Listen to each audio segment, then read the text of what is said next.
চাঁদাবাজি করে, বিএনপি নাকি দখলবাজি করে, বিএনপি নাকি ওই যে কে যেন আজহার নাকি মাঝহার একজন আছে, আগে ওরা খাইছে এখন এরা খেতে চায় না, কি বলছে না? একদল খাইছে আরেক দল খাওয়ার জন্য রেডি হয়ে আছে। আমরা এরকম চাই না।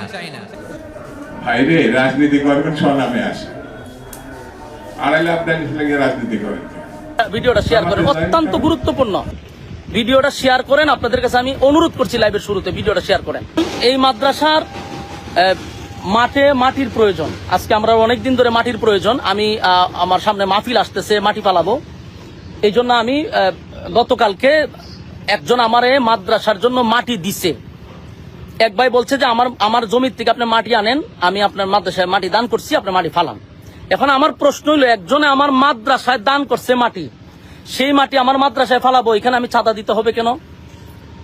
এখানে আমি কেন চাঁদা দিতে হবে? চাঁদার জন্য আপনারা দেখেন, চাঁদার জন্য আমার গাড়িটারে আটকায়ত রাখছে। এখানে আমার মাদ্রাসার মাটি নিতে দিতেছে না। এই দেখেন, আমার গাড়ি আটকায় রাখছে তারা, আমার গাড়িতে মাল নিতে দিতেছে না। তো এখানে এদের বক্তব্য হলো যে আমাদের কিছু এখানে নাই, এখানে আমরা চেয়ারম্যানের নির্দেশে আমরা গাড়ি আটকাইছি। এরা আমার গাড়ি আটকায় রাখছে, এটা হলো তাদের বক্তব্য, হলো আমরা চেয়ারম্যানের নির্দেশে আটকায় রাখছি। তো এদের সাথে তো আমার আর কথা বলে লাভ নাই, কারণ এরা নিরুপায়। চেয়ারম্যানের আদেশ রক্ষা করতে গিয়ে আমার গাড়ি আটকায় রাখছে। মাদ্রাসার মাটি ফালাবো আমি? আমার একজনের মাদ্রাসার মাটি দান করছে। এখন আমরা তো বিভিন্ন জায়গার থেকে, রাস্তাঘাট থেকে চাঁদা নেই, চাঁদাবাজি, তারপরে বিভিন্নভাবে আপনার বিভিন্ন জায়গার থেকে চাঁদাবাজি হচ্ছে, বাজার হাট থেকে যেখান থেকে পারে এখান থেকে এখন ধুম ধারাক্কা চাঁদাবাজি চলতেছে। এখন আমি বাংলাদেশের একটা বড় দলকে বলছি যে আপনাদের এগুলা বিষয়গুলো অবগত থাকা দরকার। আরে ভাই, তুই খাস বিভিন্ন জায়গার থেকে, অসুবিধা একটা মাদ্রাসার থেকে তো আমাদের এই জিনিসগুলো বোঝা দরকার। উনি আমার মাদ্রাসার মাটিটা আটকায় রেখে দিছে। আমি ওনারে ফোন দিছি, আমি ওনারে ফোন দেওয়ার পরে কিন্তু লাইভে আসছে। ওনারে আমি কয়েকবার ফোন দিছি, উনি আমার ফোনটা ধরে বলছে যে তোমার সাথে তো আগেরও কথা হয়েছিল, তুমি টাকা পয়সা দিলা না কেন? অথচ আগে একবার মাদ্রাসার মাটি ফালাইতে উনাকে আমি 20,000 টাকা চাঁদা দিছি। উনার নিজস্ব লোকেরা আমার কাছ থেকে এই চাঁদার টাকা নিছে, আমার কাছে প্রমাণ আছে, ডকুমেন্টস আছে, উনি যে আমার কাছ থেকে চাঁদা নিছে এটার ভিডিও ক্লিপ আমার কাছে আছে। এখন উনি আবার চাঁদার জন্য আমার গাড়িটা আটকায় রেখে দিছে। কারণ আমি দেশবাসীর কাছে বলবো, মাতুব্বর থানার যারা আছেন তাদের কাছে আমি বলবো যে আপনারা দায়িত্ব পালন করতেছেন, যে কোনো প্রতিষ্ঠানও কি তারা মানবে না? হ্যাঁ, বিএনপির যারা আছেন, আমরা আপনাদেরকে মহব্বত করি, আপনারা নির্যাতিত একটা দল, আপনাদেরকে মহব্বত করি। আপনারা যে মাঝে মধ্যে বলেন যে কে চাঁদাবাজি করে, তো আপনাদের দলের লোকেরা যদি এইভাবে মাদ্রাসা মসজিদ থেকেও চাঁদাবাজি করে, এটা কি আপনাদের দলের জন্য কোনো কল্যাণ বয়ে আনবে? আমারে বলেন, এটা কি বিএনপির জন্য কোনো কল্যাণ হবে? মাদ্রাসা মসজিদ তো মানুষ মানার কথা। আমার মাদ্রাসাটা আমি যুদ্ধ করে মাদ্রাসা করছি, আজকে আমার মাদ্রাসা মাটি ফালাবো? এখানকার চেয়ারম্যানে তার গুন্ডা বাহিনী দিয়ে আমার মাদ্রাসার মাটি আটকে দিব কেন?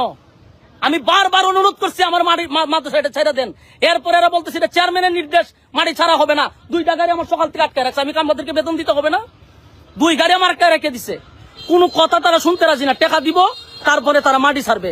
আমার প্রশ্ন হলো, আমি আমার আরেক জায়গার থেকে আমি আমার কিনা মাটি দানের মাটি আমি যদি মাদ্রাসাত পালাই, এখানে আমি কেন চাঁদা দিব?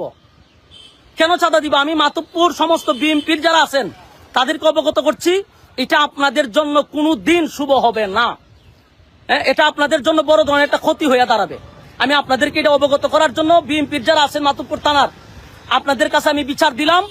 আমার মাদ্রাসা মসজিদ কোনো কিছু তারা মানতেছে না, সব জায়গা থেকে তাদের চাঁদা নিতে হবে। এর আগেও আমার মাদ্রাসা থেকে চাঁদা নিছে, 20,000 টাকা দিছি, এটা তার খুশি হয় নাই, এই জন্য আমার মাদ্রাসার মাটি আটকে দেওয়া হয়েছে।